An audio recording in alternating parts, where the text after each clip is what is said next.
Hello and welcome to today's episode of the Work at Home Rockstar Podcast. Excited for today's guest. We have the founder of OwnersUP.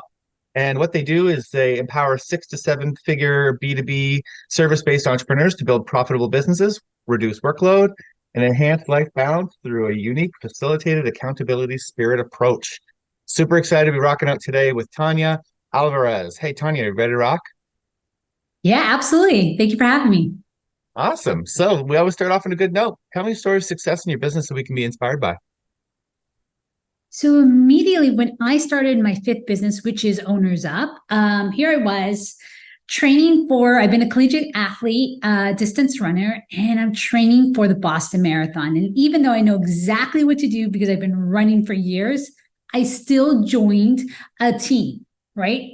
And most people are like, well, why wouldn't you just do it on your own? And I go, well, a team allows me to coach, allows me to like understand my tracking log, all my blind spots, course correct me. And then honestly, when you run a marathon, like at first it's really exciting. And then at the end, it gets really kind of like, ooh, this is a bit tough. And you need more willpower, you need more consistency. And then you also have to like say no to a bunch of things like, oh no, I can't go to this event. I got to get up to go run, 10 miles. And this is exactly like an entrepreneur, right? So you want to join a group of people. Then here I am running, and I was like, I wish I had this for my own business. And that's when OwnersUP came along. So what I realized is there wasn't anything that actually helped me kind of like train in a group of people, have a coach course correct me. And this is what I needed for my first business, which I grew to over 1 million within the first year. But oh boy, that was challenging. Wow. Wow. So you've been around the block there with the businesses then. Yeah, Oh, and with your running. Wow, what a good analogy. absolutely. Around several blocks. That's awesome. Yeah, you're right. There's a lot of similarities there. You have to really do a lot of sacrificing, right? Mm-hmm. That's Tons. You have cool. to have your boundaries to have everything. If you want to really have an integrated life, you definitely have to have boundaries. As you probably know Yeah. as a musician. Yeah, well, with a musician and as a business owner. Yeah, like I think that one of the I've talked about this before about working from home, especially because a lot of people don't quite understand. Not only do they not understand business, but they also don't understand work from home. And people are like thinking that you're just doing nothing. So, yeah, you can help me move on a whatever morning, but you really do have to have some really strong boundaries. It's easy for you to say, well, no, I have to go to work or I'm going to get fired, right? But Mm-hmm. when you're working for yourself, you're not going to get fired. So people will try to guilt you into stuff. Do you find that that's the thing or? Early on, so I come from a Colombian household and they like to text and call at all times. So here I was in my first business. I started at 25 and my family's like, you're your own boss. I can call you whenever. And I'm like, no, no, no, no, that's not how it works. So I said, unless it's an emergency, you cannot call me this. You can, if you want to send me something, you could send me text messages. And so at first they didn't understand. So I would pick up the call. Are you all right? Are you okay? And they're like, yeah. And I go, okay, well, you just called me and I thought something happened to you. And then they got the picture. Then I stopped answering. I'm like, I will contact you right after this time. And then that's how it worked out. So then they know only to call me if it's an emergency. Well done. Sometimes that's hard to do. You have to be consistent. That's what it is, holding your boundaries, right? And now with Yeah. phones, I started my business a while ago in the early Hmm. 2000s. But now you can just put like your phone into like notifications like I'm working, right? Yep.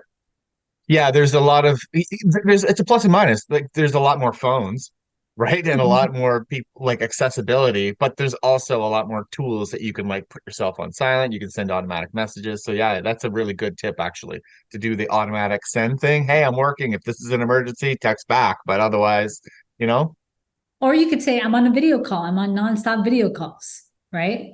yeah. Yeah, right on. Okay, well, I mean, you've been in business for a long time. So tell me something that didn't work out because, there's some bad notes that get hit from time to time, right? So is there Yeah, something that we can absolutely. learn from? So it's interesting.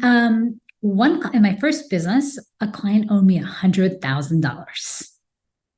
And it was a reliable client. They've been paying for years. And then all of a sudden there was little signs like they were like on net 15 terms and they were asking for net 30 terms. And then it was a little later and I was like, I don't understand. I get it. Like things happen. Then they're like, sorry, we can't pay you. And I was like, what the heck? This is my first business. So I go and ask, of course, family and friends. And you know what they say? You should sue them. And gotta tell Yeah. you, that is not the right answer. I No, that's did not the right actually answer. end up suing them.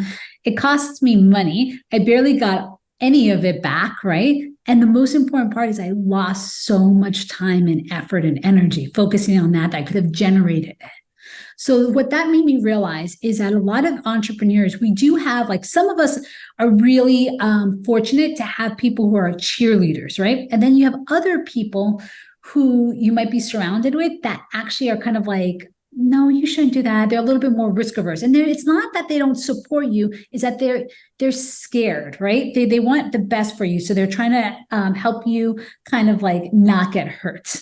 Yeah. So those are two scenarios. And what I realized with that is, oh man, I need to like have more experienced entrepreneurs near me to tell me, yeah, that's $100,000. It's going to hurt, but it's not worth your time. So now when I tell people, if there's an agreement, and agreements are great as long as you can enforce them.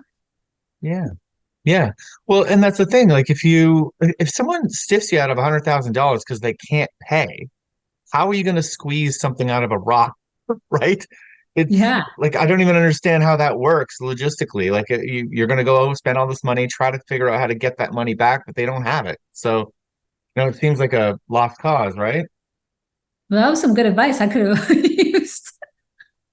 Instead, I was like, oh, I see it all the time on TV and like in forums, you sue. That's why you have contracts. No. Yeah. Well, you sue the people that uh don't want to pay you but can pay you. That would make sense. But if someone just doesn't have the money, I mean, it's just, it sucks, obviously. And, I imagine that probably that there's a couple lessons out of that. But the other one is probably like, have you modified the way that this works that you don't end up getting clients in the hole so much? Like, how did that work? Well, no, this client still was making money. They could pay. It's just that their bills were Oh, tight. And so they wanted it into a certain monthly payment. And so that model, we were the first company I started was a performance-based marketing agency. So we generated leads and sales and got paid based off of that. Right. And so we oh, usually have people paying net 15 terms. And so now if I was going to do that business again moving forward, I only had that problem once because it's really good about having that relationship. And I would have should have seen the signs and cut them off. And instead, yeah, years and years of business with them, I just assumed, oh, I'm going to get it back. But for them, they'd rather pay everybody else than me because they thought I could hold on to and, because our company was doing well. Hey, you can like wait 4 or 5 months. No, we can't. So that was a situation. But with OwnersUP, my business, we have Stripe, and in order to even work with us, you have to pay up front. yeah. I will say though that it is very, very difficult to cut someone off though that has been a client for a while. Like it Yeah. really is tough. Like I Especially don't since know. you know them so well and you want to Hmm. feel for them, but at the same time, you have a team to pay too. And you have your own household like payments you have to make too. Yeah. So how does that conversation go? Like, what do you say to them when if that happens again? What would you That say? happened again, huh? Because I was like, I didn't have that conversation. The lawyers ended up having it. Well, I wouldn't, like you said, I would know when the signs are happening, right? And I'd be aware of it. And then I would ask them, what is your situation? And is this going to last? What do you think it is? And then I would think about, is this worth my business to invest in it and continue on? Or is it to kind of hold back? So we've had our own members where they've gone through a financial spot, but we know since we're in a coaching business that we're able to get them out of it very quickly. So we're like, okay, 15 days, we can get you out of this very quickly. And then we kind of move forward and then we have a monthly. That's why our clients, we have a long lifetime value with them. But in a marketing business and say, like, I don't know, you're doing AdWords and all of that, you still have to spend money. So in this Yeah. case, you're spending money for the client and then managing it. It's a little different. Wow. Yes, very different. Yeah, if you're spending money, then you're actually losing money. If it's just time, that's something different, right? Mhm. It's similar to like I've got this policy where I don't lend money to friends and family. Because it just creates weirdness, right? Yeah, And it gets so, complicated. yeah, and sometimes some of your clients end up being friends, right? And I think it's a similar thing where like if you can think of like, okay, well, this is a really good client, or this is a really good friend, or this is a really good family member, I'll give it as a gift, not expecting anything in return. And then what ends up happening is that if they do happen to pay you back, fantastic. But you tell them right up front, listen, I don't lend money to friends and family. I know you need it. Consider this a gift. And maybe that might work in the same situation with a long-term client. You can say, hey, I know things are a little bit rough right now. Consider this a gift. Uh, you know, but then the cool part about it is that you can cut them off there because there's no like it's just weird for them to come back to you and say, can I have another gift? Like, Ah, that's true. it ends up stopping there because they feel weird about it now. Like they don't feel You've weird that done they have to this pay you back. before. Oh, I've You've done it never, many times. and you've never had anybody say, "Can I have another gift?" No, no. Once you give that gift, that's it. Now they might give it back to you and then ask for another gift. But to me, that's okay. If I lend them a few bucks and then they give it back to me and then they need some more money later on, well, then I can give them a gift again. But you never have to give them multiple gifts. But I have found Oh, that when you lend the money, they'll keep coming back and asking you for more money. It's weird how that works. I Oh, like I that. can't pay you back, but I need a little bit more. Right? That's a great one. I'm definitely going to use that one. That is amazing. I'm going to try that one. Gift. And then see, they come back for me for another gift. I'm going after you, Tim. Oh, well, hey, if they come after you for another gift, I think it's a different conversation. Well, I just gave you a gift. I can't afford to give you another gift, right? Because it's the thing they flip that around. Whereas, oh no, no, I'm going to pay you back. Don't worry about it. No, I don't want the money back. It's a gift. But we I don't like give it. gifts every day of the year. We give gifts on Christmas or birthdays and stuff like that. And if this is just a one-off gift, I don't know. It hasn't happened yet, and I have done this multiple times where someone will ask me for money, and I'll just say I don't lend money to friends and family. However, I could spare it right now as a gift, so consider it a gift. And yeah, And it how do you works. personally kind of let go of that? Like, oh, you only give a gift if you have the money I to let only go. give it if I can afford it. Yeah, yeah. Okay. And and I mean, there have been times where I've had not been able to afford it. Like, let's face it, we have good months, we have bad months, we have good years, we have bad years. I've been self-employed for 15 years now. So there are times when things are great, and there are times when things are not. And in that case, if I can't give the gift, then it's a similar conversation. It's a, hey, listen, I don't lend money to friends and family. Things get weird real fast. However, and I'm not really in the position right now to actually give it to you. So I'm sorry. And people tend to be okay with that. They move on to someone else. That's them.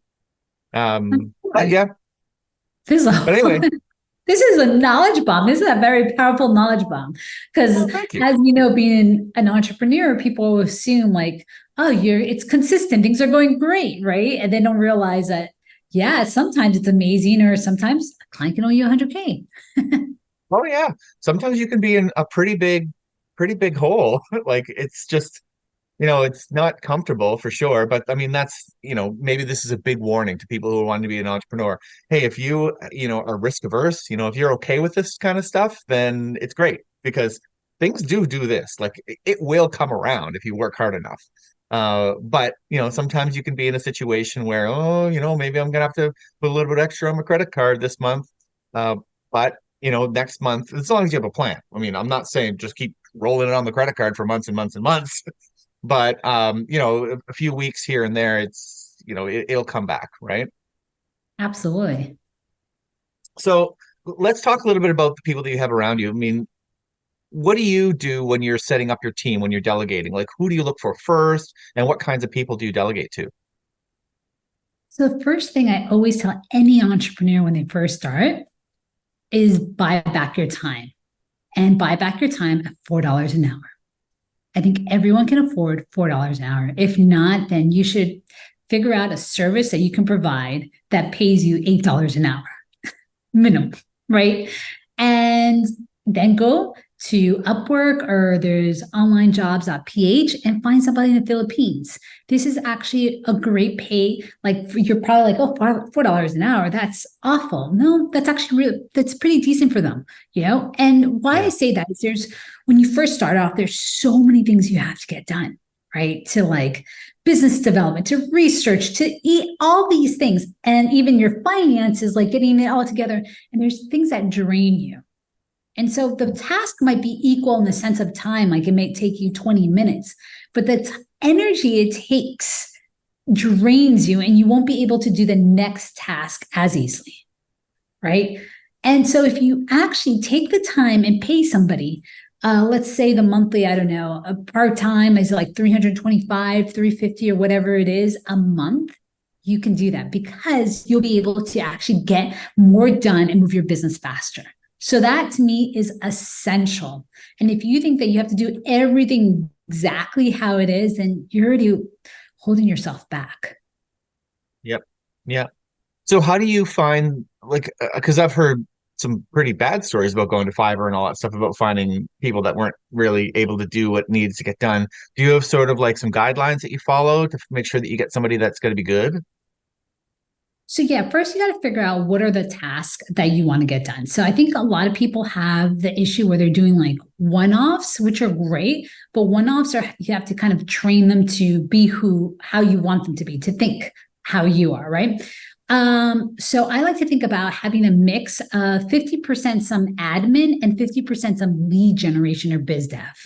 So you always have the return on investment, right? Because like, let's say they're searching, I don't know, they're going on LinkedIn and they're searching for your prospects. That would take you hours and hours, right? Kind of figuring out which ones are your best ones and thinking about how you're going to reach out to them. So here you're having them come up with a list, and you can either have a template and have them have options to kind of personalize it, or you actually take the list and then you actually follow up with your own personalized message. Depends how you wanted to go about it. But those are the things. So a lot of people are either micromanagers or totally hands off.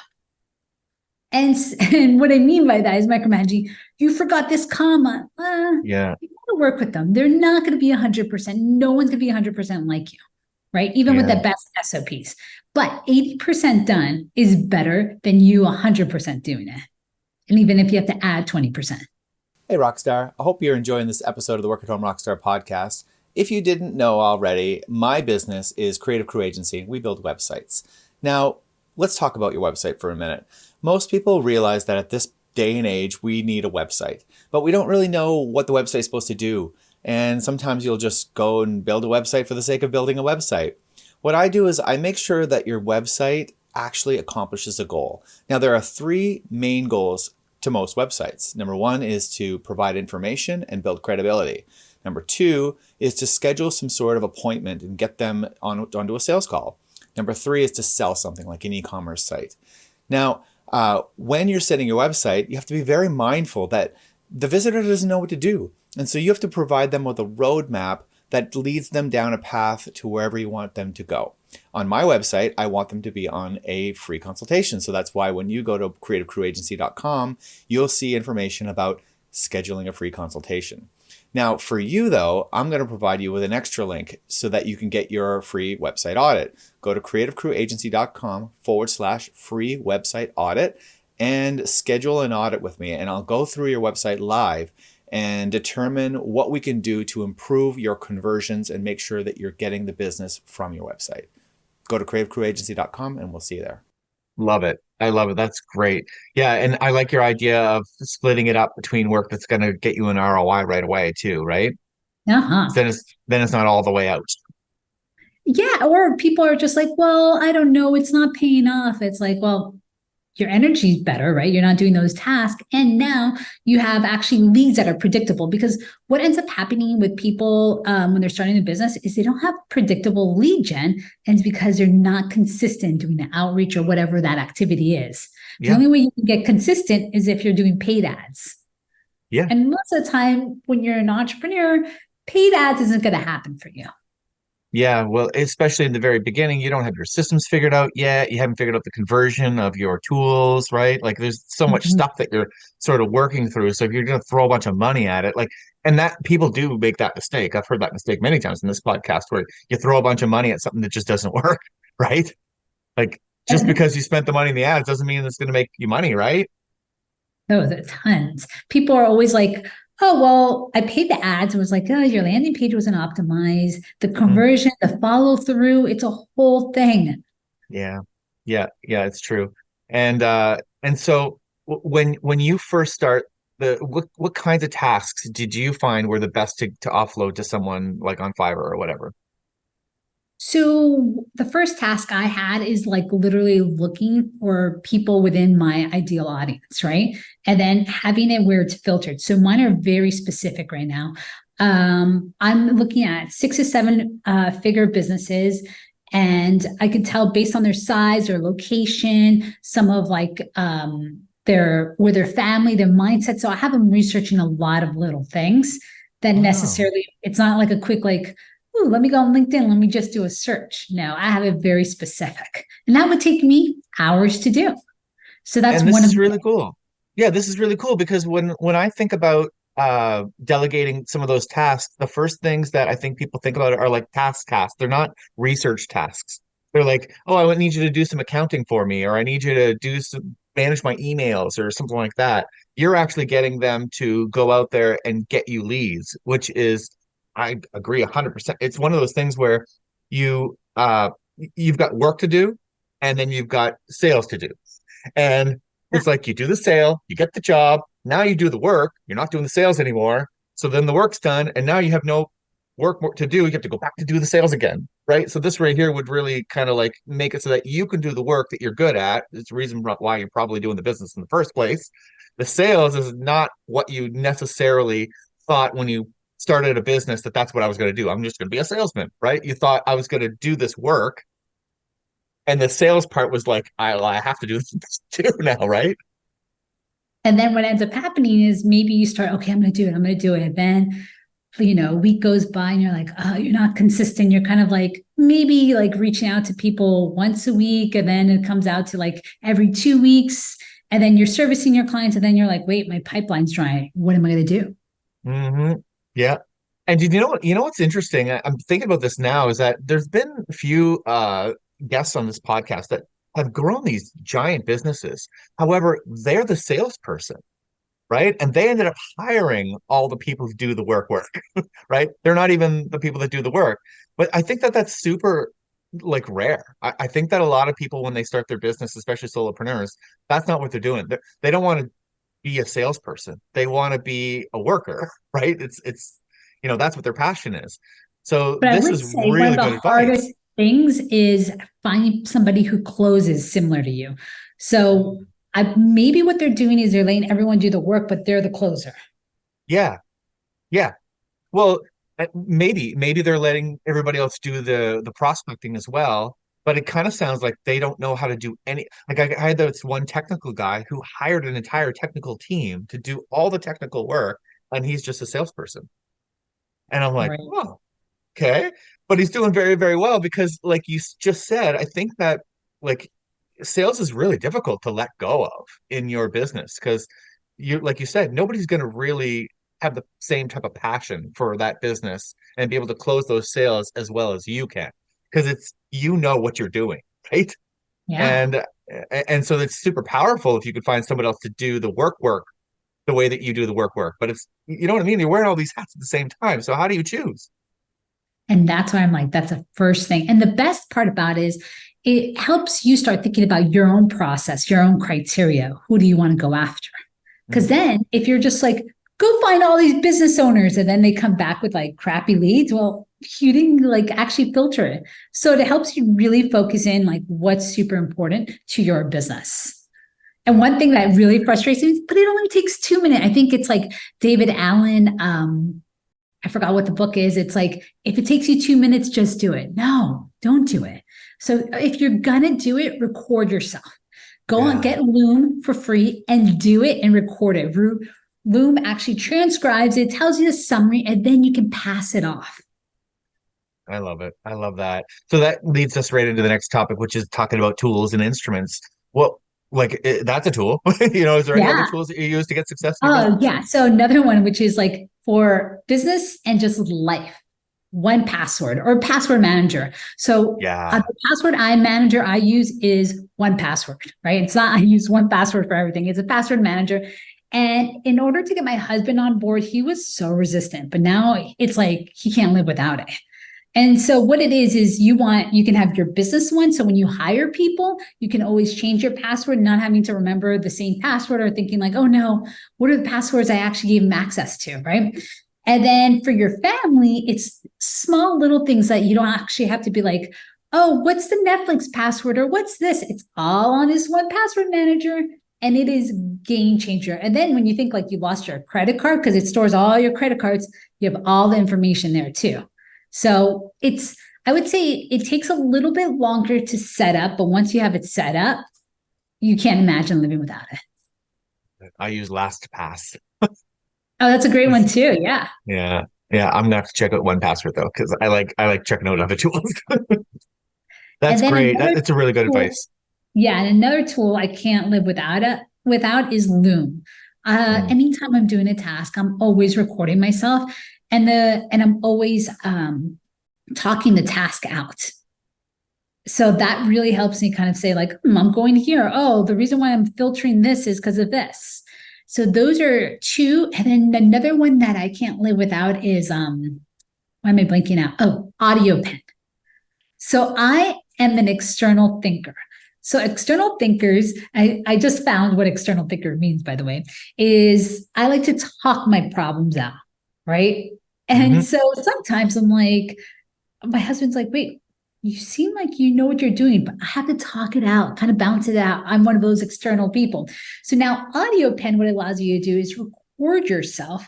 And sometimes, as you know, when you're thinking things out, like it could be like tangents or kind of everywhere. What they do, they summarize it and put it into like a thought. So you can actually actually think something out and then say, oh yeah, that's exactly what I was thinking, and repurpose it or use it. Okay, I'm gonna check that one out. I'm an external thinker as well. My wife hates it. It's like, would you figure out what you're gonna say before you say it? Yeah, you're like, no, I gotta me and all figure these it out. tangents. Oh, I'm working it out right now. Come on, let me know. That's really So cool. that's So what'd you call that? Audio pen? audio pen. I believe it's .io, but it's a really good one. So for me, AI has been like helpful for helping me even be more efficient and just how my brain thinks. Yeah, I'm the same way. I find that AI has really helped me quite a bit as well. And Loom, I've been using Loom for quite a while as well. And I've introduced some of my clients to it now. And like it's such a game changer. Yeah.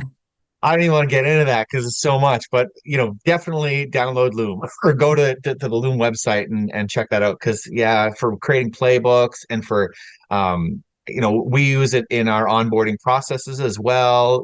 Make sure you record your onboarding interviews and tutorials. Oh, so many things, right? Yeah, I love And it. then Fathom is a great tool too. Fathom's the one that I'm using. Yeah. Yeah, and Fathom actually the founder or the creator of Fathom was on this podcast. That's how I found out about Ooh. it. Yeah, so I went and it took me a while to actually, I was like, oh, it's just a little company. I wonder if they're going to be any good.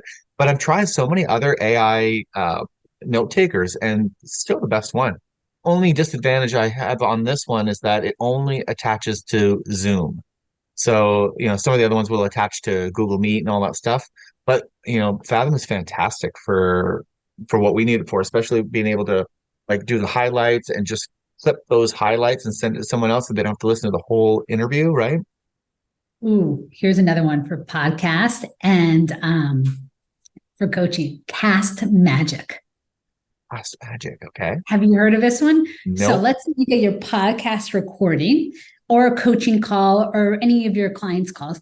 Then you put it in this, just upload the link of your video or your audio file, and then it basically transcribes it and then puts all the summaries, all the like, here's a great one, here are the quotes, and puts it in LinkedIn emails.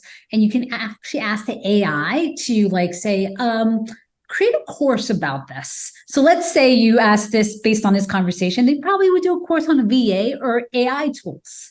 It's amazing. Wow. I do all that manually with a bunch of different AI tools. That's so cool. I used a script to transcribe the whole thing. Then I take the transcription, put it somewhere else. Oh, wow. Okay. That's cool. I'm gonna check that one out too. Awesome. So now let's talk a little bit about cash flow and keeping the hat full. So how do you like what do you decide? How do you decide what to spend money on? Actually, is a good start. So I definitely think about what buys back my time. Yep. Right now I have two little ones, 1.5-year-old and a 3.5-year-old. So the best thing you can ever do is have constraints, Mm. right? Time constraints. Because now I look at my calendar and I'm like, is this worth my time? Is this? Because like when I first started my business at 25, by the way, this is my fifth business, right? So my first business, I was like, I can do it all. I'll work crazy hours. It doesn't matter. Yeah, burnout city if you don't have Hmm. that managed. And you're thinking you're getting all this done, but in reality, it's like not the same caliber of things. You have to start getting really good at saying no to things. Because nowadays it's like back then, and even now, there's so many things you could do, and you're just like all of a sudden you get FOMO. You're like, maybe I should be doing this, maybe I should be doing that, and you're scattered. Yeah. So the best thing to do is really kind of like challenge yourself.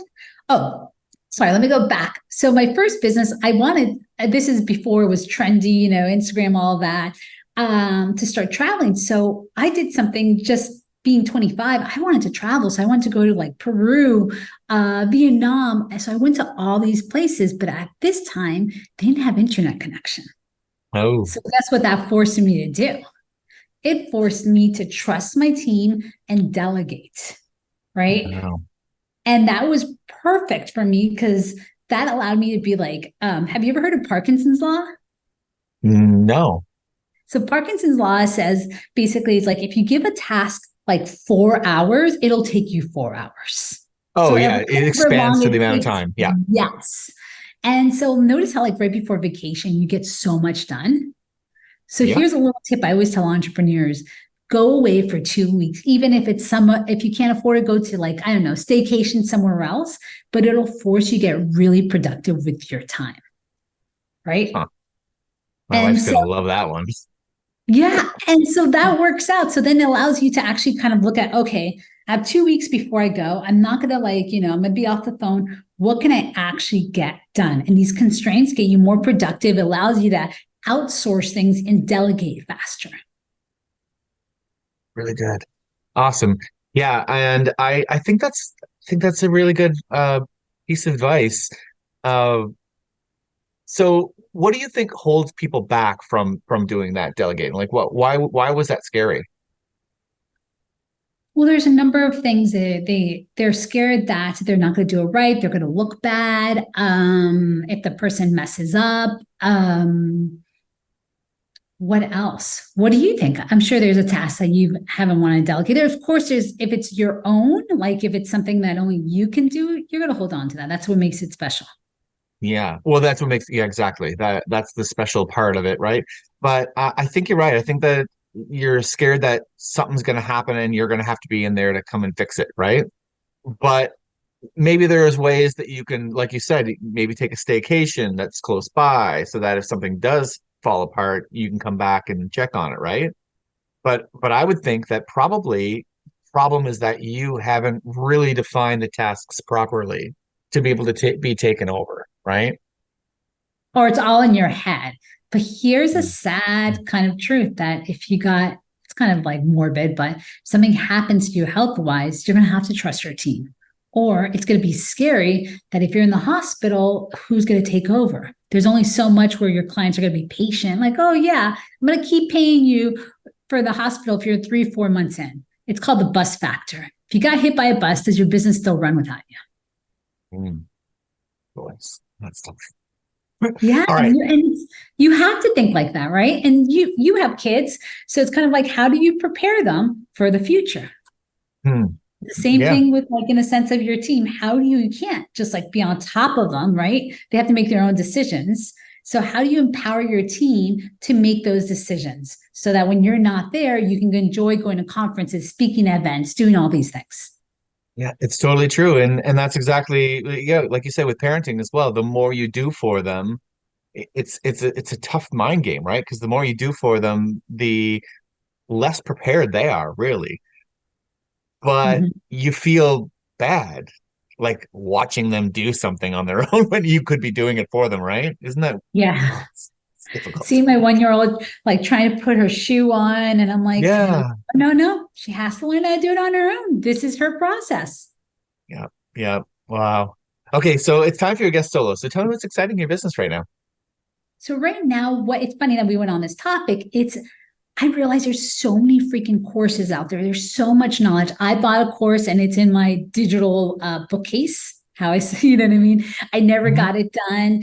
And one thing entrepreneurs are dealing with is consistency, right? Yeah. No one's holding you accountable.